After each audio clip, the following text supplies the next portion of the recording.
ప్రపంచమంతా ఇప్పుడు ఒక్కటే ఒక సినిమా రిలీజ్ కోసం వెయిట్ చేస్తుంది.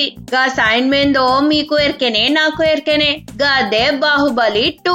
ఇక గీ సైన్ ఎప్పుడెప్పుడు రిలీజ్ అవుతుంది, ఇక కట్టప్ప బాహుబలిని ఎందుకు చంపిండు, ఈ ముచ్చట తెలుసుకోనికి మొత్తం అందరు రేటింగ్ చేస్తున్నారు బై. వరల్డ్ వైడ్ బాహుబలికి మస్తు ఫ్యాన్ ఫాలోయింగ్ ఉన్నది.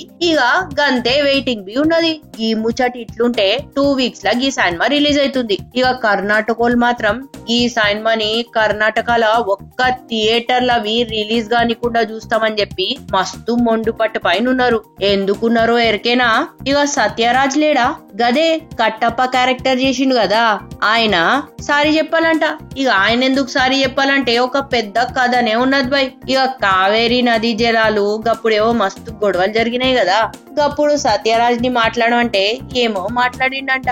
ఇక ఆయన మాట్లాడిన మాటలు ఇలా నచ్చలే. ఇక ఇప్పుడు ఆ కన్నడ సంఘం సభ్యులు సత్యరాజ్ సారీ చెప్పాలి, ఆయన అన్న మాటలన్నీ వెనకకు తీసుకోవాలి, లేకుంటే కర్ణాటకలో బాహుబలి సినిమా రిలీజ్ చేయని ఒప్పుకోము అని చెప్తున్నారు. ఇక ఇంకొక ముచ్చటవి చెప్పిండ్రు బై, వాళ్ళు బాహుబలి 2 సినిమాకి వ్యతిరేకం కాదు, ఓన్లీ సత్యరాజ్ కి మాత్రమే వ్యతిరేకం అని చెప్పిండ్రు. మళ్ళా ఇంత పెద్ద సినిమా ఇక సత్యరాజ్ కి మస్తు పేరు వచ్చింది కదా, ఆయన ఒక సారీ చెప్తే అయిపోతుంది కదా, ఆయన ఎందుకు సారీ చెప్పట్లేదు నాకు గిట్ల సమాజ్ అయితలే. ఇక ఆయన సారీ చెప్తాడో లేదో, ఇక బాహుబలి 2 బెంగళూరు లా రిలీజ్ అవుతుందో లేదో, ఈ ముచ్చట గనక మనకు తెలియాలంటే జరంతా ఏడ్ చేయాల్సిందే. నేను పోతున్నా.